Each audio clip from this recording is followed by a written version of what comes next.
بریلی متعلقین کا وہ شہر ہے جس نے دیوبند و ندوہ اور نجد سے رشتہ نہیں جوڑا، بلکہ اپنی راسی کے مطابق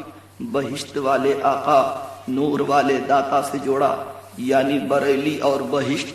دونوں لفظوں کی شروعات حرف بے سے، اور دیوبند اور دوزخ دونوں حرف دال سے، اور ندوہ و نجد اور نار حرف نون سے ہے۔ یہاں یہ قدر مناسبت ہی کافی ہے۔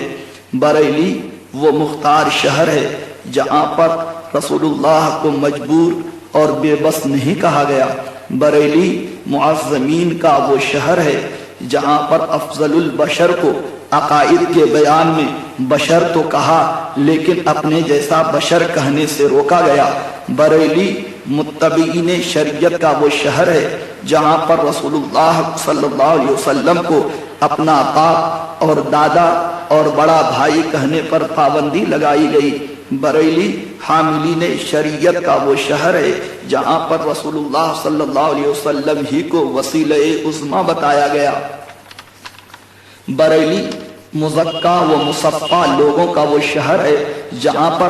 وہابیوں دیوبندیوں کے ناپاک عزائم و ارادوں سے سنی عوام کو متنبہ کیا گیا۔ بریلی ہادی مہدی لوگوں کا وہ شہر ہے جہاں پر گمراہیت و بدعت اور دلالت کے مریضوں کو بحکم خدا شفا ملتی ہے۔ بریلی عشاقان نبی کا وہ شہر ہے جہاں پر ہمہ وقت عشق مصطفیٰ کی لو نکلتی ہے۔ بریلی وہ شہر صدیقی ہے جہاں سے سیدنا صدیق اکبر یارغار مصطفیٰ کی صداقت کی ضیابار کرنیں نکل رہی ہیں۔ بریلی وہ شہر فاروقی ہے جہاں سے سیدنا فاروق اعظم کی چمکتی و دمکتی ہوئی تلوار رسول پاک کے غداروں کے لیے ہمیشہ اپنے میان سے باہر رہتی ہے۔ بریلی وہ شہر عثمانی ہے جہاں پر صبح و شام سیدنا عثمان غنی ذوالنورین یعنی دو نور والے کی سخاوت و قناعت اور صبر و تحمل کے چرچے گائے جا رہے ہیں۔ بریلی وفاداران شیر خدا کا وہ شہر ہے جہاں پر ہر وقت سیدنا مولا علی کرم اللہ تعالی وجہہ الکریم کی شجاعت و بہادری کے علم و پرچم بلند کر کے علم و معرفت کے موتی لٹائے جا رہے ہیں۔ بریلی وہ شہر حسینی ہے جہاں پر سیدنا امام حسین شہید کربلا کی شہادت اور ان کی مظلومیت و بے گناہی کے خطبے گائے جا رہے ہیں۔ بریلی وہ شہر بلالی ہے جہاں پر عشق بلالی کے ترانے گائے جا رہے ہیں۔ بریلی مداحان رسول کا وہ شہر ہے جہاں پر بارگاہ مصطفیٰ کے نعت خواں سیدنا حسان بن ثابت اور علامہ جامی اور رومی کی عشق و عرفان میں ڈوبی مدحت مصطفیٰ کی یادوں کو تازہ کیا جا رہا ہے۔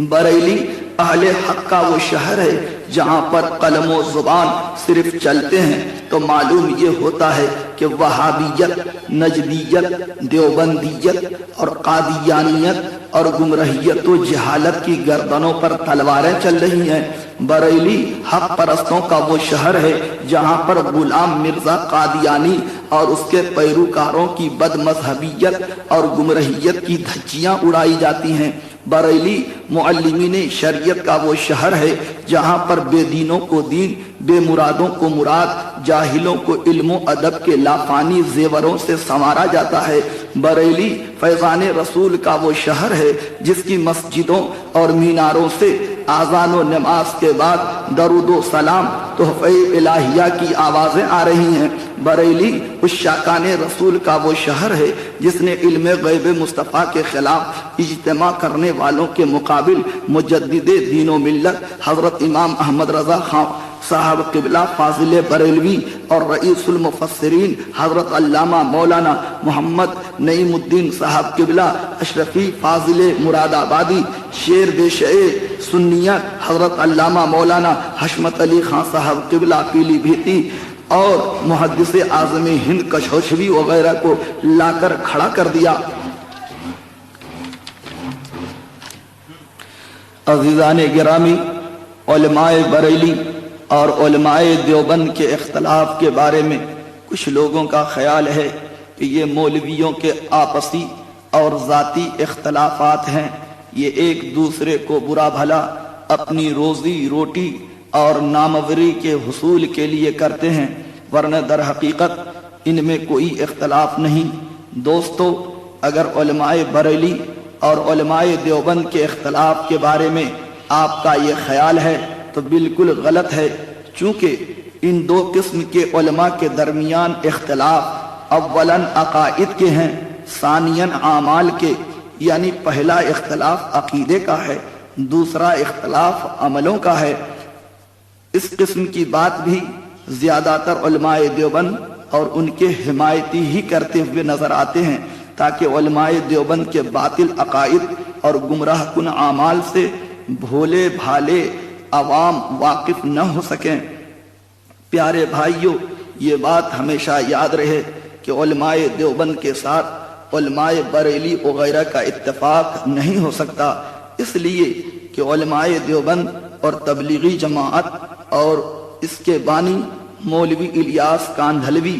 گستاخان انبیاء و اولیاء مثلا اشرف علی تھانوی، قاسم نانوتوی، خلیل احمد امبیٹھوی، رشید احمد گنگوہی وغیرہ کو اپنا مقتدا و پیشوا اور بزرگ مانتے ہیں، جبکہ یہ لوگ گستاخی انبیاء کی وجہ سے اسلام سے خارج ہیں۔ یہی وجہ ہے کہ علماء اہل سنت اور علماء دیوبند کے اختلاف کو تقریباً